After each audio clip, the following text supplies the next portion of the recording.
Muito bom dia, seja bem-vindo à Opinião Pública. Esta manhã olhamos para a mega investigação jornalística em mais de 20 países aos negócios de Isabel dos Santos.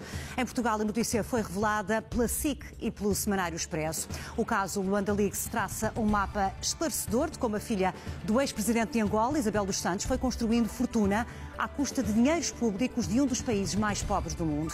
Nesta hora, nesta Opinião Pública, queremos saber como vê estas denúncias. Olhamos também para a forma como as autoridades portuguesas devem lidar com este caso e para o impacto da investigação nos negócios de Isabel dos Santos. Até onde podem ir as consequências desta investigação? Como sempre, queremos ouvir a sua opinião. Já sabe, para participar, inscreva-se para os habituais números de telefone do nosso programa, o 214161147 ou o 214161148. Uma das consequências é que o nome da empresária Isabel dos Santos terá sido riscado do Fórum Económico Mundial, que se reúne a partir de amanhã em Davos, na Suíça. A notícia está a ser avançada pelo jornal britânico The Guardian. A decisão terá sido tomada na sequência deste escândalo Luanda Leaks, investigado por jornalistas de 20 países e em Portugal, revelado pela SIC e pelo Expresso.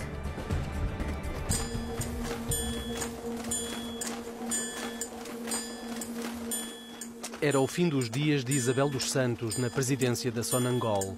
E à petrolífera não paravam de chegar faturas de valores astronómicos para pagar à Mater. A misteriosa sociedade de Dubai, sem empregados, tinha sido contratada unicamente para gerir trabalhos de consultoras internacionais. Graças a essa empresa, a título de exemplo, como lhe disse, os custos com os consultores foram no fundo reduzidos. Mas há alguma relação entre si, acionista entre si e esta empresa, a Mater? Não, não há. O Luanda Leaks, uma fuga de informação com mais de 715 mil documentos, vem agora provar a estreita ligação entre Isabel dos Santos e a Mater, a sociedade que recebeu pelo menos 115 milhões de dólares da Sonangol. Os documentos, analisados por mais de 120 jornalistas de 20 países, coordenados pelo Consórcio Internacional de Jornalistas de Investigação, mostram que à frente da empresa do Dubai estavam 3 parceiros da empresária angolana. Mário Leite da Silva, braço direito e representante de Isabel dos Santos em múltiplos negócios, Jorge Brito Pereira, há anos o seu advogado português, e Paulo Oliveira, amiga e sócia de Isabel, pelo menos numa empresa e num requintado restaurante de Luanda. A investigação, que começou há mais de meio ano, revela ainda o espanto e os receios da mulher que assinou em nome da Sonangol o contrato com a Mater. Com ligações familiares a Isabel dos Santos, Maria Jacinto Rodrigues foi colocada como presidente de uma subsidiária da petrolífera em Londres 2 dias antes de firmar o acordo. Garante, no entanto, que julgava que o documento nunca tinha sido usado, tendo em conta que nem sequer chegou a ocupar o cargo para o qual foi nomeada. Os milhões que saíram da Sonangol é apenas uma das investigações da justiça angolana que visam Isabel dos Santos. É uma caça às bruxas, disso não há dúvidas. Que se me pergunta se há perseguição à família do antigo presidente dos Santos, sim, claro. A filha do ex-presidente tem repetido a acusação vezes sem conta em várias entrevistas. Já o Ministério Público de Angola anda há quase 2 anos a tentar ouvir explicações. Mas Isabel desapareceu no dia em que lhe foram pedir contas. Foi muita coincidência, né? Ela receber a notificação durante o dia e à noite abandonar o país.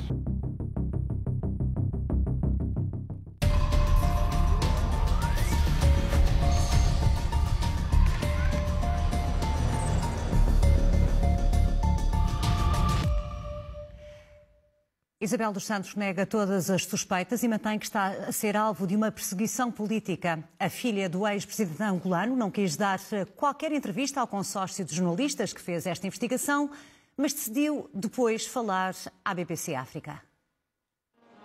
As perguntas do Consórcio Internacional de Jornalistas foram enviadas no dia 12 de dezembro, mas as respostas demoraram mais de um mês a chegar. Através de um reputado escritório de advogados inglês, Isabel dos Santos insiste na tese da perseguição política, nega todas as suspeitas e manda dizer que nem ela nem o marido são donos da Iron Sea, nem da Mater, os nomes da mesma sociedade que recebeu os milhões da Sonangol. Isabel dos Santos nunca refere, no entanto, qual a sua relação com a dona dessa empresa do Dubai.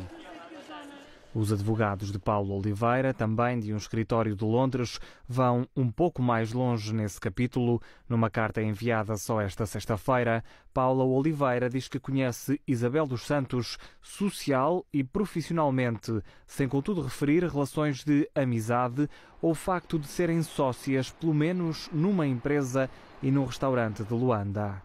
Paula Oliveira admite que foi Isabel dos Santos quem a convidou para substituí-la no contrato de gestão de consultoria que existia entre a Wise, detida por Isabel, e a Sonangol. A empresária diz pensar que Isabel dos Santos decidiu retirar a sua empresa desse contrato depois de ter assumido a presidência da petrolífera por potencial conflito de interesses.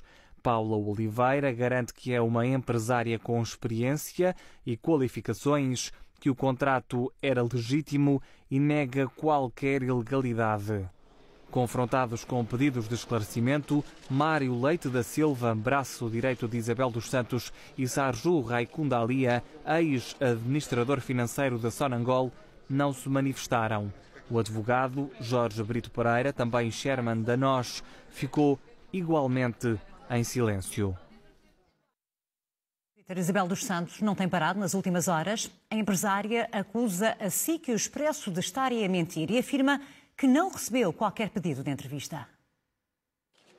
Pouco menos de uma hora depois da informação ser pública, Isabel dos Santos reagia no Twitter à mega investigação jornalística de que é alvo. Começou por usar a rede social para se dizer vítima de racismo e preconceito por parte da SIC e do Jornal Expresso. Noutra publicação, esclareceu que o relatório do Consórcio Internacional de Jornalistas de Investigação é baseado em documentos falsos e que tudo não passa de um ataque político.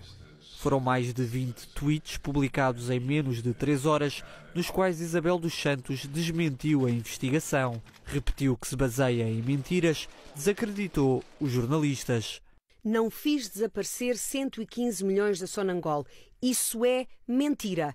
A SIC e o Expresso estão a mentir. Falam de esquema e pedem para ler 715 mil documentos. Pura invencionice. Foram vários os nomes mencionados pela mulher mais rica de África.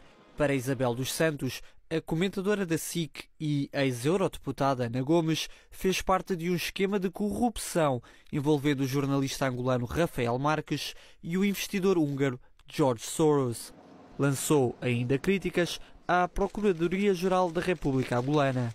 O governo de Angola, ministro das Finanças, contratou a mim e a empresa Wise para trabalhar na reestruturação da Sonangol. Este facto é público. Como pode agora a PGR negar? Isabel dos Santos referiu-se várias vezes à petrolífera Sonangol, como nesta publicação, onde rejeita ser a culpada pela gestão danosa da empresa. E ontem, no espaço habitual de comentário da SIC Notícias, Ana Gomes acusou Isabel dos Santos de roubar o povo angolano. Eu não sei porque é que ela me trata por tu, mas enfim, não tenho problema nenhum. Eu conhecia quando ela era miúda, tinha 17 ou 18 anos e estava a estudar em Londres, aliás, na mesma escola da minha filha, e vinha pedir vistos de urgência à Embaixada Portuguesa onde eu trabalhava. E não tenho nada pessoal contra ela, acho-a bonita, esperta e educada. O problema é que é também uma tremenda ladra do seu próprio povo. A ex-eurodeputada denuncia ainda os cúmplices nos negócios de Isabel dos Santos, que, tanto fora de Portugal como dentro, não se preocuparam com a situação de miséria em que vive o povo angolano. Eu tive estes anos todos, desde 2015, desde que a senhora comprou a EFASEC, e foi noticiada em toda a imprensa portuguesa que ela comprava o cão com o pelo do cão, designadamente com um consórcio de bancos portugueses, alguns desses bancos sendo os bancos que ela tinha nessa altura, que era o BPI e era o BFA, além da ligação ao BCP via Sonangol. Eu tenho andado a fazer cartas para o Banco de Portugal, para as autoridades judiciais, para as autoridades europeias, a chamar a atenção que isto não podia continuar a acontecer, porque senão, olha, é isto que acontece hoje. Temos o nome de Portugal por todo o mundo e de muitos portugueses, alguns qualificados e outros sem qualificação, mas a serem apresentados como como cúmplices por ação e omissão da cleptocracia angolana e, portanto, cúmplices de um esquema que desviou recursos de que tanto carece o povo angolano que vive na miséria para uns quantos nababos investirem aqui e noutros sítios com cumplicidades ativas e passivas de tantos portugueses. A ex-eurodeputada e comentadora da SIC duvida ainda das qualidades de Isabel dos Santos enquanto empresária. A narrativa que foi alimentada por ela pagou designadamente a consultores da comunicação social, aqui em Portugal toda a gente sabe, é a LPM, Luís Paixão Martins, que até, segundo as últimas informações que eu tive, até terá sido trabalhar exclusivamente para ela, para criar essa narrativa da grande empresária. Mas, na verdade, ela não era grande empresária, ela beneficiava das benesses do pai e desviava recursos de Angola para os investir quer aqui em Portugal, quer noutros países. Enquanto aguardamos a chamada dos nossos telespectadores para falarmos sobre o Luanda Leaks, parte para a conversa com o José Gomes Ferreira, diretor adjunto da SIC. Olá, Zé. Muito bom dia, bem-vindo. Bom dia. Já vamos olhar aqui para os contornos e para o conteúdo desta investigação. Antes de mais, olhando aqui a forma. A SIC e o Expresso, como sempre fazem nas investigações em que devem ouvir os envolvidos, tentaram entrevistar Isabel dos Santos. Obviamente que sim, e sempre o fazemos em relação a qualquer suspeito de qualquer prática ou irregular ou ilícita, sempre o fazemos como princípio de trabalho, neste caso até por obrigação, para além da nossa vontade de sempre fazer isso, e faz parte do código deontológico. Não é? Também ética e vontade faz parte do nosso código deontológico. Era também um compromisso com o consórcio internacional de que fazemos parte de SIC e o Expresso. Portanto, mesmo que não quiséssemos, teríamos que o fazer. O que nunca se pôs, porque nós somos os primeiros a pugnar por esse tipo de comportamento, que é sempre ouvir. É evidente que dá jeito a Isabel dos Santos dizer que nem sequer me quiseram ouvir. Claro que quisemos ouvir, ela que não quis falar connosco. A história é esta e é muito simples. E a iniciativa de a ouvir está documentada, portanto, nem vale a pena estar a perder muito tempo com isso. Muito bem. Então vamos aqui olhar para esta investigação. A investigação deste consórcio internacional de jornalistas prova de que Isabel dos Santos não é a mulher mais rica de África por mérito? Não é por acaso e pode não ser por mérito, embora possa haver algum mérito, estas questões de análise de mérito são sempre subjetivas, possa haver algum mérito em algum negócio que tenha feito, mas não para ter uma fortuna avaliada, claro, por 1.200 milhões de dólares. Que é conseguir 1.200 milhões de dólares no seu tempo de vida e com base em negócios que vão crescendo por si próprios. Isso é impossível em qualquer lado do mundo e com quem quer que seja. Portanto, há aqui uma base que é haver um trampolim, que é político, que é pertencer a uma família que é dominante em Angola durante muitos anos e em que aquilo que é feito em nome de uma alegada boa gestão e iniciativa de investir fora, tem um problema de base. Há muitos governantes por esse mundo fora que até têm filhos e familiares a gerir grandes empresas e grandes conglomerados financeiros que são fundos de investimento, mas fazem-no em nome do país. E o capital desses fundos é do país, nomeadamente na zona árabe. Isso é prática. Digamos que o tipo de democracia é diferente da nossa, não existe ou existe sob formas muito incipientes. Mas há uma certa regra que é, pode haver uma família dominante que tem os seus filhos, os seus herdeiros, a gerir fundos soberanos, mas o capital pertence ao povo. E nós conseguimos perceber qual é o valor que o Estado angolano foi lesado? Conseguimos perceber, há um relatório que diz, mas só para terminar o raciocínio. Neste caso, como é que é possível haver alguém que está politicamente exposta, que é filha do Presidente, e em que consegue dinheiro para investir por esse mundo fora, nomeadamente a começar por Portugal, e em que o dinheiro que é pago a empresas que se vêm a descobrir que são dela, como fornecedoras de serviços das grandes empresas angolanas, nomeadamente a Sonangol, onde era gestora, esse dinheiro acaba por ser depositado em contas privadas, em contas particulares, da própria. Ora, isto é absolutamente incompreensível de um ponto de vista da ética, punível do ponto de vista da lei e inaceitável do ponto de vista social. Ou seja, estamos aqui a falar de um caso, uma investigação judicial, eventualmente criminal, mas também ética e política. Claro, e sobretudo de quebra de prestígio internacional, que é absolutamente evidente. Há muita gente que neste momento questiona Porquê é que só agora e porquê é que agora os jornalistas estão a fazer este trabalho de investigação? O que é que está por trás disto? Então surgem todas as teorias da conspiração, que nós estamos a soldo de interesses de serviços secretos e que existe o interesse de dar cabo de alguém. Nada disso. Foi neste momento que foi possível ter acesso a um conjunto de documentos que o consórcio obteve, que tiveram que ser trabalhados durante 7, 8 meses, e no âmbito dos quais a parte que já está objetivada em trabalho jornalístico não foi só obter documentos, foi trabalhar muitos meses sobre eles. Sim, analisá-los, estamos a falar de mais de 715 mil, creio eu, que são esses documentos que estão em análise. E há uma pequena parte, o que nós vamos ainda fazer será muito mais volumoso, mas há uma pequena parte cujo rastro foi seguido e em que se prova diretamente uma ligação de uma empresa com base no Dubai, que emite faturas para pagamento de consultorias à Sonangol, e esses pagamentos não têm por base nenhuma prestação real de um serviço de consultoria. E esses pagamentos são feitos via Portugal, via Eurobic, que por sua vez envia, num só dia, enviou 40 e tal milhões de euros diretamente para o Dubai, sem grande justificação ou sem nenhuma justificação. E este registro está perfeitamente documentado. Ora, é por isso que nós estamos a dar o que é a verdade dos factos. E há muita gente neste momento a questionar porque é que estamos a dar. Porque só agora foi possível obter esses documentos. E porque só agora se pôde trabalhar sobre eles e estudá-los afincadamente e chegar a essas conclusões. E esta investigação jornalística é ou não um instrumento importante para a justiça angolana que, no final do ano passado, já levou o resto dos bens de Isabel dos Santos? É, de facto, aqui um bom instrumento para a justiça angolana apertar o cerco, digamos assim, Isabel dos Santos? Ou pelo menos investigar? Com base neste registro, estamos a falar só desta operação. Com base neste registro de dinheiro que é pago à empresa Meta do Dubai, e que por sua vez emitiu faturas, uma delas apenas com o nome de uma operação, como se fosse um grande trabalho de prestação de assessoria financeira ou reorganizativa, há uma das faturas que só tem um nome, de uma operação, que não tem um descritivo do trabalho, não tem nada. Agora é fácil às autoridades angolanas ir à procura do trabalho efetivamente feito, que tipo de estudos foi, quem é que participou, quantos profissionais teve, quantas horas demorou, porque tudo isso é contabilizado em termos de padrões internacionais. Eu acho que não vão encontrar nada, nenhuma justificação. E, portanto, lá está a prova de que aquilo não correspondeu a nenhuma contraprestação por um trabalho prestado. Depois, a alegação da empresária Isabel dos Santos fala em perseguição. Dizer que fala em perseguição, mas ela não explica que tipo de trabalho foi aquele. Diz que existiu, mas não explica qual é. Porquê? Porque não pode explicar porque ele não existiu. Essa é que é a verdade.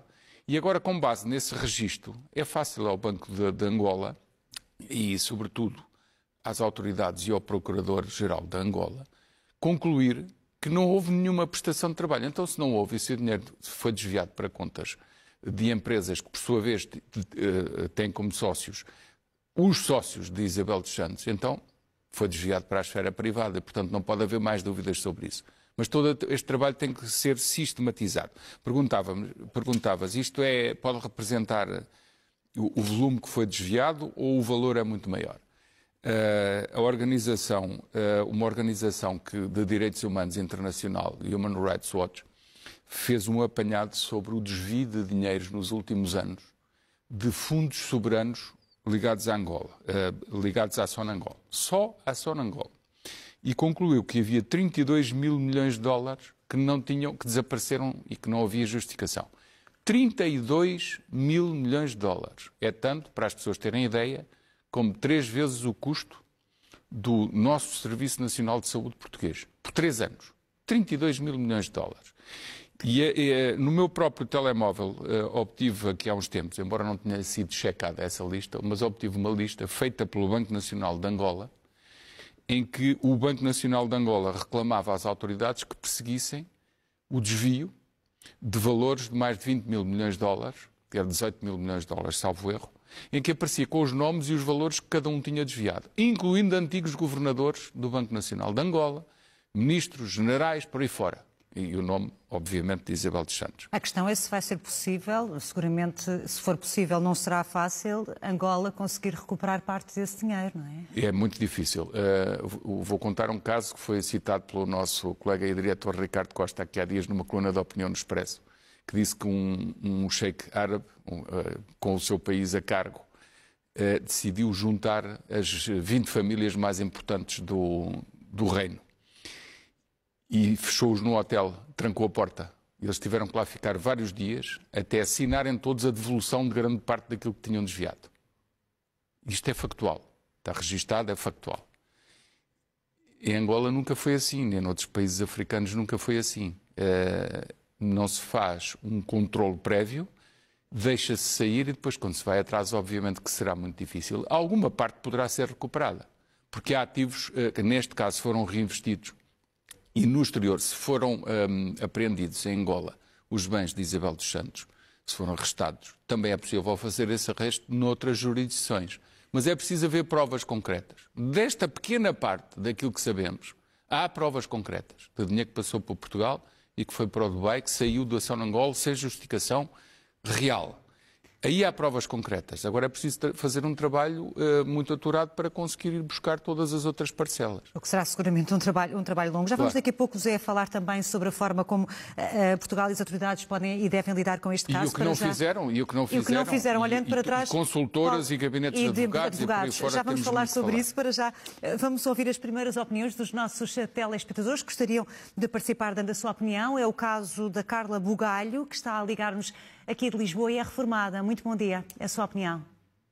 Bom dia. Em primeiro lugar, a vós e a todos os telespectadores. Depois de tudo isto, eu gostaria que os tentáculos de também indivíduos que foram cúmplices ao compactuar em Portugal com todos estes esquemas também sejam chamados à pedra e que, porque com certeza que não foi de graça toda essa complacência para com tanta corrupção. Não podemos esquecer-nos de toda a riqueza que Portugal sofreu durante séculos e também de todo o dinheiro e de tudo o que os portugueses deixaram em Portugal, que ficou tudo para o Estado angolano. Esperemos que o povo angolano possa ser mais feliz e possa ser menos pobre, mas é preciso também que todos os tentáculos sejam verificados e chamados à razão e à justiça. E parabéns à Ana Gomes por tudo isto e a todos os jornalistas que estão na senda da corrupção. Muito obrigada, Carla Bugalho, pela sua participação. Bom dia. Vamos agora ao encontro do Fernando Almeida. Está a ligar-nos e a ver-nos de Vila Viçosa. É escritor. Bom dia. Bem-vindo.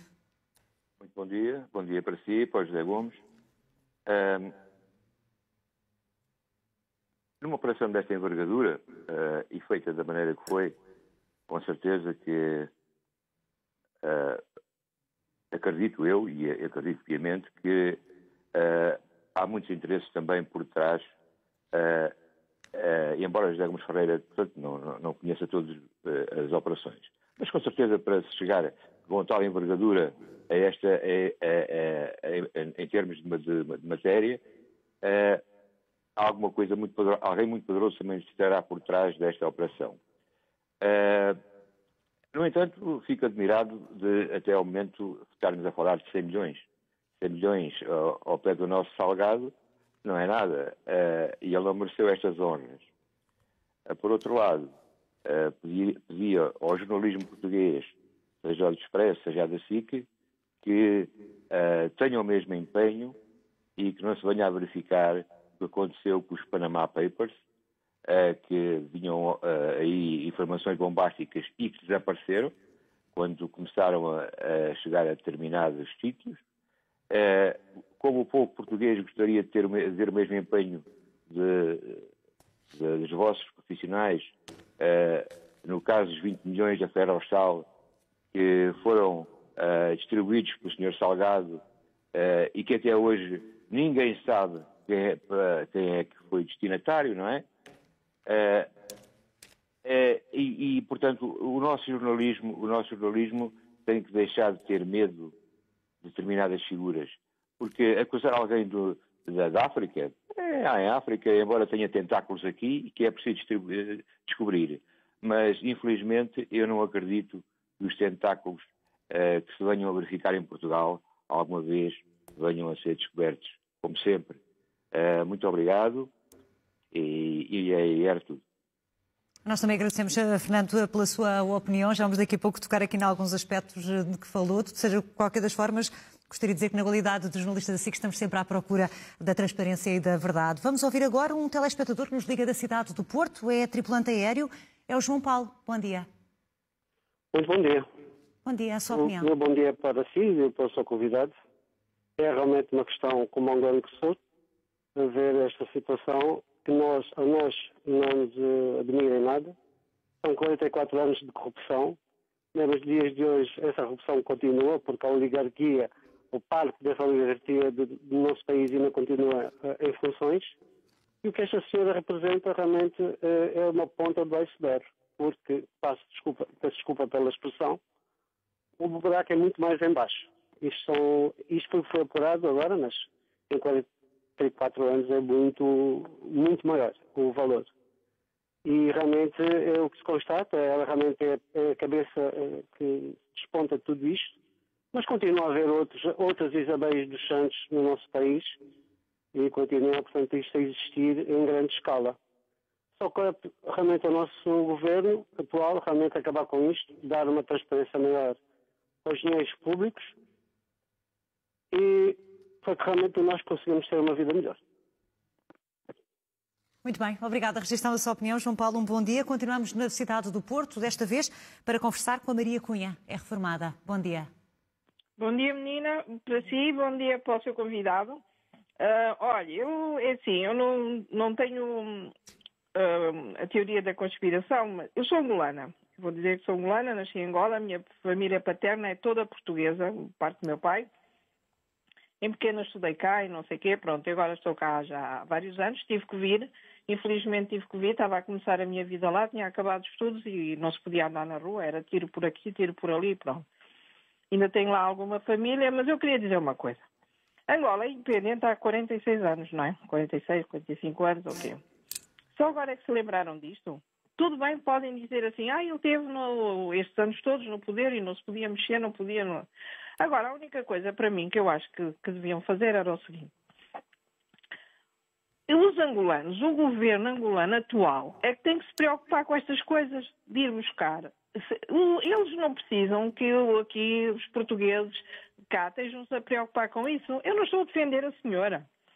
Porque eu sei muito bem, eu tenho lá família e sei muito bem que há vários anos a minha cunhada chegou aqui, eles estão muito bem, tinham bons empregos, mas chegou-me a dizer que as pessoas lá trabalhavam um mês e não ganhavam para comprar um frango.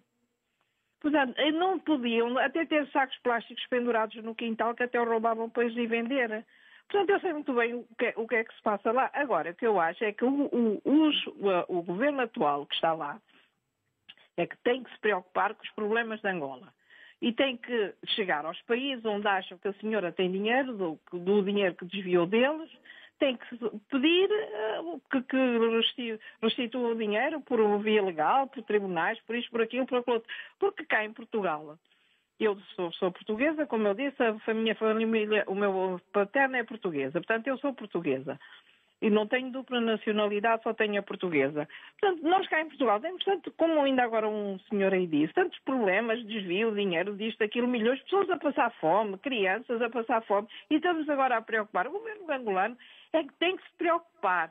Cá, nós temos que preocupar com o que se passa cá, não é com o que se passa angolano, que eles não precisam que se preocupem com eles. Eles têm que ir buscar realmente aquilo que eles entendem que a senhora desviou. Uhum. E nós também entendemos já, Maria Cunha, onde quer chegar, e vou precisamente pegar por aqui, Zé, estamos aqui a falar de um problema que não é apenas angolano, que ultrapassa fronteiras. Claro, embora a espectadora tenha insistido sobretudo nessa vertente de um problema angolano e que são os angolanos que têm que resolver, o problema é que o desvio deste dinheiro, quando passa por jurisdições diferentes, pode criar situações de ilegalidades nas jurisdições onde passou, como é o caso de Portugal, claramente. Põe-se desde logo a questão de perceber, quando passa o dinheiro por um banco que está sob legislação portuguesa, que é o Eurobic, e cuja acionista é Isabel dos Santos, e em que num só dia existem os tais 38 milhões de euros de transferências que depois somam muito mais do que isso. E não existe um alerta, não sei se existiu, ainda não temos essa certeza, mas que os efeitos de algum alerta que tinha existido não foram tomados, portanto não houve um parar dessas transferências, isso é um facto, tanto que o dinheiro apareceu depois no outro lado, no Dubai. Estamos aqui para não a falar da forte presença empresarial de Isabel dos Santos em Portugal. Nesta questão em concreto, porque é aquela que está provada. Na nossa jurisdição há suspeitas, há indícios de branqueamento de capitais, pelo menos. Depois tudo o resto, associado a transferências que passam por um banco em que não existem o desencadear dos mecanismos de prevenção, que é a comunicação ao Banco de Portugal, comunicação às autoridades, nomeadamente judiciais, e depois o que deve fazer o regulador e o que deve fazer a administração. O administrador ou o presidente executivo deste banco chama-se Teixeira dos Santos. Foi um senhor que foi ministro das Finanças durante muitos anos e que deixou Portugal ir à bancarrota e que depois alguém queria pôr como presidente do Montepio. E foram jornalistas que falaram muito sobre isso e ele acabou por não ser, porque senão também lá tinha ficado. Portanto, essas pessoas e essas entidades que deixam estas coisas acontecer têm que ser chamadas, pelo menos, a explicar. Mas aí, pegando também nas primeiras intervenções, perguntar se Portugal, de alguma forma, foi conivente com tudo isto. Claro que foi. É o que eu estou a dizer por outras palavras. Se existe uma estrutura bancária em Portugal em que se passa estas transferências e ninguém faz perguntas, então algo está mal. E, portanto, desse ponto de vista, alguém em Portugal foi conivente. Depois há um enquadramento muito mais vasto que tem a ver com a outra pergunta que tinhas feito, que é sobre de onde veio o dinheiro, como veio o dinheiro de Isabel dos Santos para dominar tantas empresas em Portugal. Nós... Temos o governo a dizer que não se deve olhar para a nacionalidade do dinheiro, mas pelo menos olhar para a proveniência dele deve ser, não é? Isso é um princípio dos negócios que é tão antigo como a humanidade, que é o dinheiro não tem cor nem cheiro, portanto, de onde vem não interessa, é um princípio de negócios, de onde vem não interessa, é preciso dinheiro porque isso representa confiança. Só que no mundo moderno já não é assim. Aquilo que são origens de fundos de pessoas politicamente expostas são exigências da sociedade moderna. As autoridades americanas mudaram a sua relação com os bancos angolanos a partir do momento, isto vem desde 2013, 2014, e vem daí uma grande parte da crise financeira em Angola, vem daí uma grande parte dessa crise, porque as autoridades americanas, que se impõem a si próprias padrões de responsabilização e de transparência, decidiram cortar os financiamentos e deixar de estar expostas a tudo o que tem a ver com o sistema financeiro angolano. Ou seja, tinham dúvidas da transparência dessas operações. E já antes, o Banco Central Europeu tinha recomendado a todos os bancos centrais dos países europeus que cortassem as ligações dos seus principais grupos bancários as zonas do globo onde havia qualidade de supervisão menor do que os padrões que exigiam. Isto é um eufemismo para dizer que o BCE, já há muitos anos, desde 2013, salvo erro, mandou o Banco de Portugal cortar a ligação dos grandes grupos bancários portugueses com Angola, nomeadamente o BPI, que teve que cortar com o BFA, nomeadamente a Caixa Geral de Depósitos, nomeadamente o BCP. Todos eles tiveram que reduzir as suas participações e deixar de estar expostos, porque havia também ali truques contabilísticos que era, muitas vezes esses bancos compunham os seus balanços e os seus resultados com valores que eram atribuídos às participações nos bancos em Angola e com valores de lucros que lá eram obtidos que nunca ninguém aferia, que eram em contas e que nunca eram transferidos. E o BCE percebeu perfeitamente isso e mandou cortar toda essa parte. Foi com este governador. Atenção que esta história dele não ter feito nada não é bem assim. Ele fez, juntamente com o BCE. Agora, há bancos que não estão sujeitos à supervisão do BCE, nomeadamente este pequeno banco, o Eurobico. O Montepio é outro dos bancos que não está sujeito. Os 5 maiores grupos estavam. Neste particular, eu percebo a Ana Gomes quando diz o que é que fez o Banco de Portugal. Não sei se fizeram, estou à espera de explicações. Devem-nas.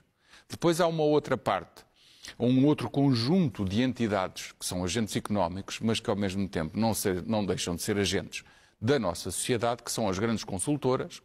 Os escritórios de advogados. Os escritórios de advogados. E sobre os escritórios de advogados tínhamos muito para falar, porque estes escritórios de advogados são os que fazem normalmente as bases jurídicas que permitem toda esta transferência de dinheiro, nomeadamente de Isabel dos Santos, para Portugal. Nomeadamente os 10 maiores grupos de escritórios de advogados em Portugal. E quando se diz que eles aproveitaram uma oportunidade de mercado para oferecer a sua expertise, os seus conhecimentos, para permitir que haja segurança jurídica nos contratos, Isto dito assim parece muito profissional, muito clean, muito transparente, mas a verdade é que esconde que cada profissional daqueles deve ter um mínimo de reserva ética para perceber de onde vem o dinheiro, como vem o dinheiro e de onde, e onde devia ter estado e não ter saído. Ou seja, todo este esquema era impossível de ser feito sem a intervenção... Sem a intervenção desses grandes grupos de escritórios de advogados.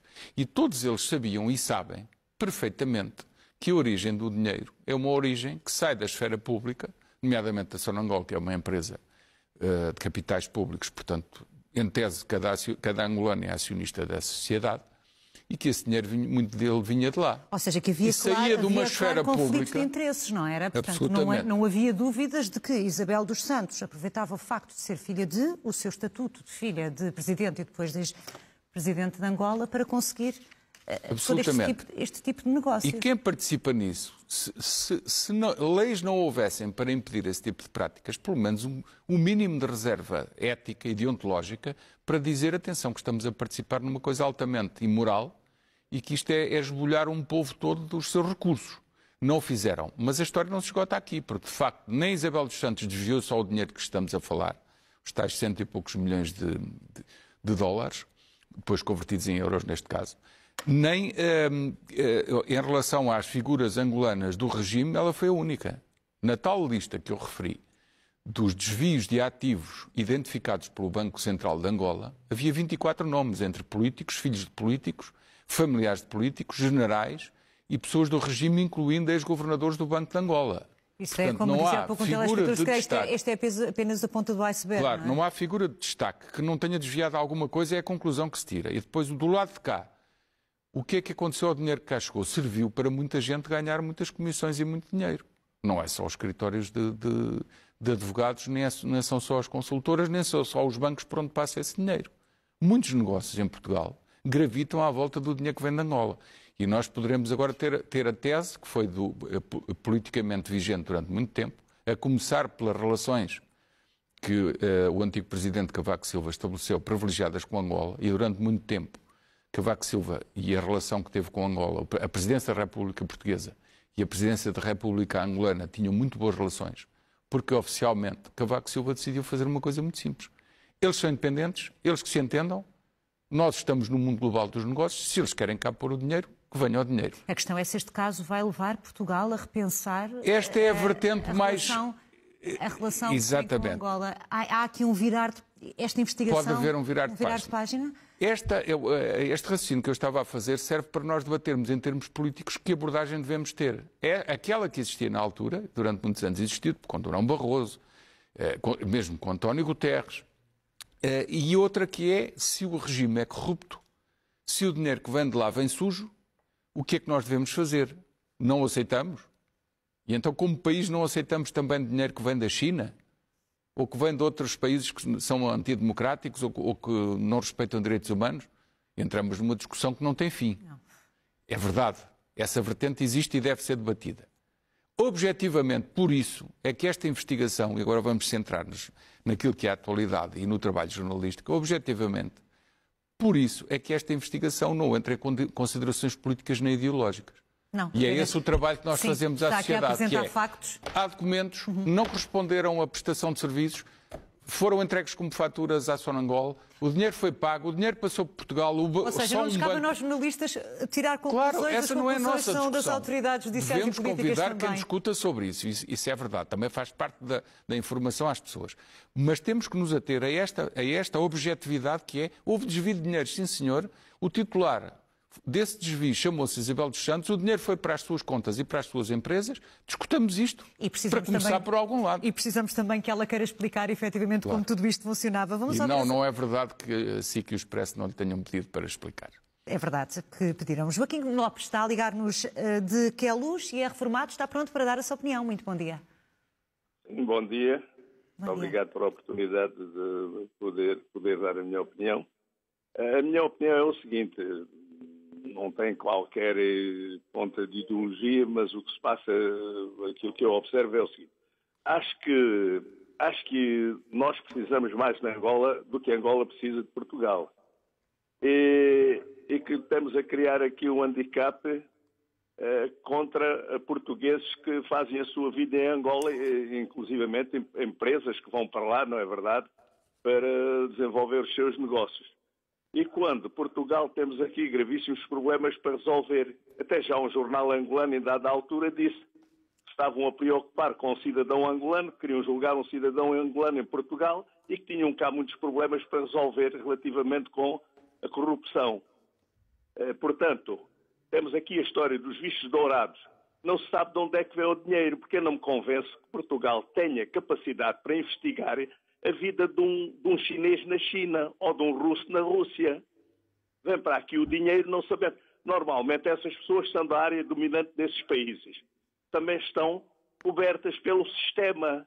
Porque lá mas lá investigam, não investigam. É o mesmo que se passa em Portugal, com determinadas pessoas que estão ligadas à corrupção e que não são investigadas. Ou então passa superficialmente, foi o caso dos submarinos, que alguém foi preso na Alemanha, mas aqui em Portugal não foram. Portanto, estarmos a preocupar e a empolar tanto esta situação de Isabel dos Santos, acho que é contraproducente para Portugal. Joaquim Lopes, mas deixe-me só dizer que isto é uma investigação que envolve mais de 30 órgãos de comunicação social de mais de 20 países, não é? Uma investigação internacional, não só aqui em Portugal.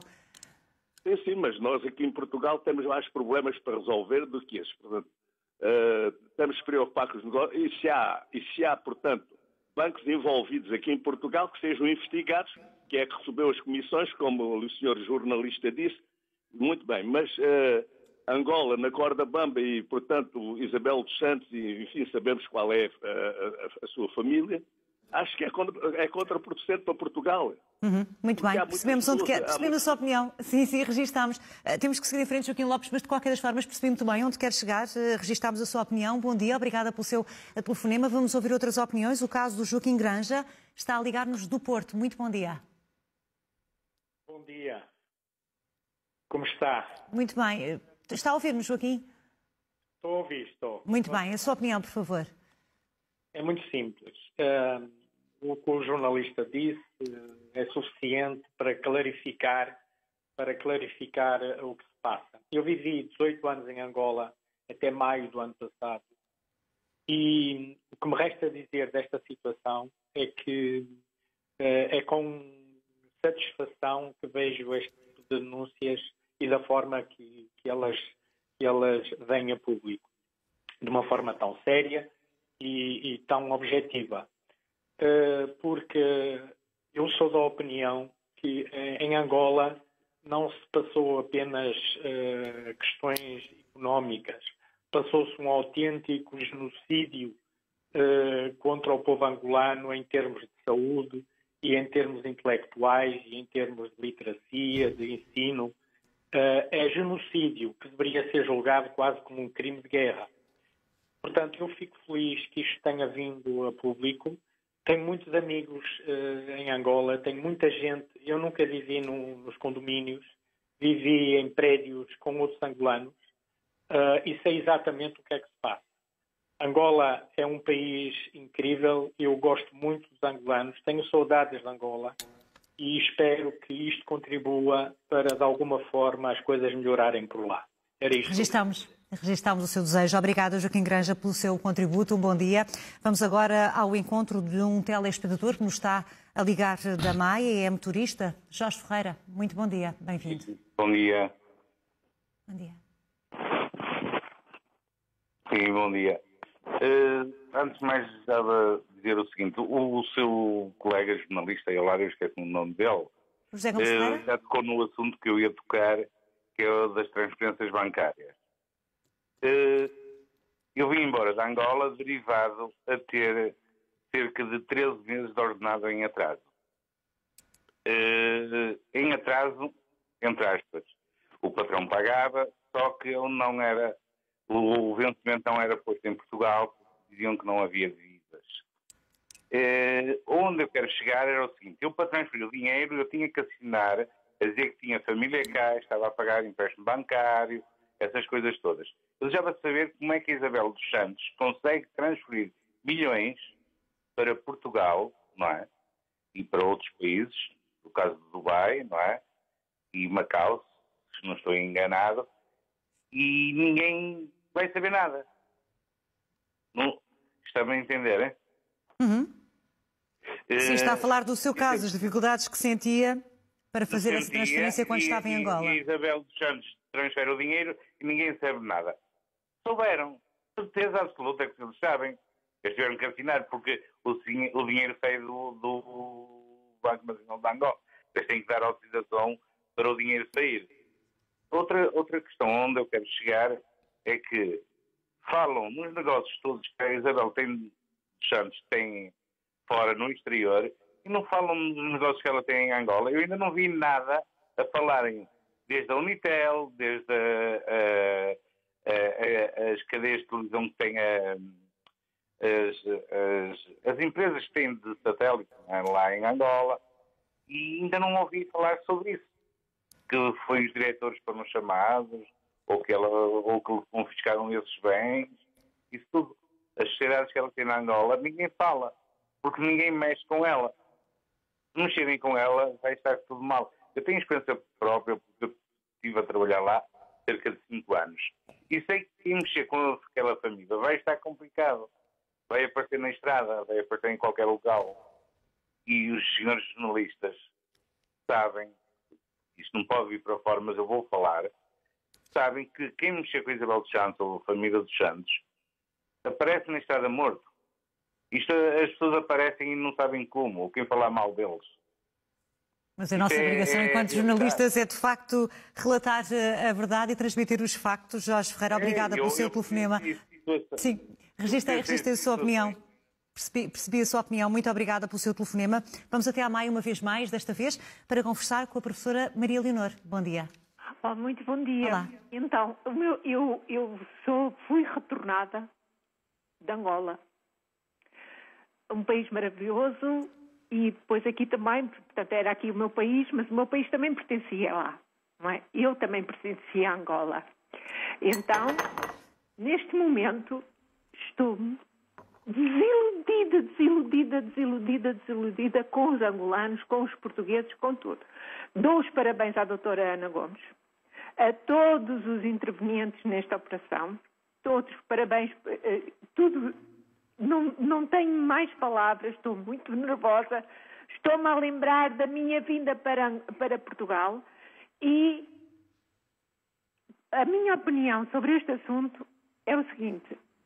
Este senhor, o que eu estou a dizer agora, eu tinha na minha ideia, mas já não vou repetir, nem o que disse o meu antecessor, nem o outro, portanto, todos nós temos esta opinião e eu não vou repetir.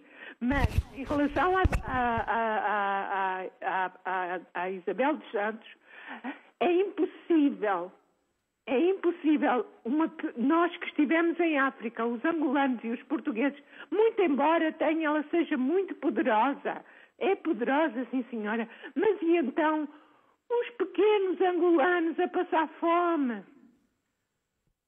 O que é que essa senhora tende a fazer? O que é que esses governantes, mesmo o pai, a família dos Santos, é tão poderosa? Eu gostava que fossem, aliás, neste momento, a opinião de todos nós é que fossem clarificados mundialmente, exatamente, os dinheiros dessa senhora. Muito bem, Maria Leonor, obrigada pela sua participação. Percebo, de facto, a ligação afetiva que tem, o que demonstra bem a forma emocionada como expôs a sua opinião. Obrigada pelo seu contributo. Ouvimos o último interveniente, o último telespectador desta opinião pública, que nos liga aqui da cidade de Lisboa e é reformado, é o José Almeida. Muito bom dia à sua opinião, José. Bom dia, minha senhora. Eu vivi cerca de 2 anos em Angola e conheci um pouco da realidade daquele país, porque é muito complicado perceber toda a realidade. Mas esta senhora, a Dona Isabel dos Santos, chegou ali com uma mão atrás e uma à frente. O MINS, a Segurança de Estado, protegia tudo o que era este tipo de negociatas. Mas eu gostaria que este Presidente, que eu, para mim, acho que está a fazer bem, espero que ele consiga o desiderato dele, Mas há uma coisa que incomoda, é não perceber uma coisa, e aqui muita gente em Portugal se vai esconder. As conivências que existiram com todas estas histórias minha senhora, de conluios, de tudo o que é comprar, enquanto o povo africano. Esta senhora uma vez ligou ao povo africano, ao pai, eles viviam tão bem, e com a segurança do Estado a protegê-los, nada lhes aconteceria.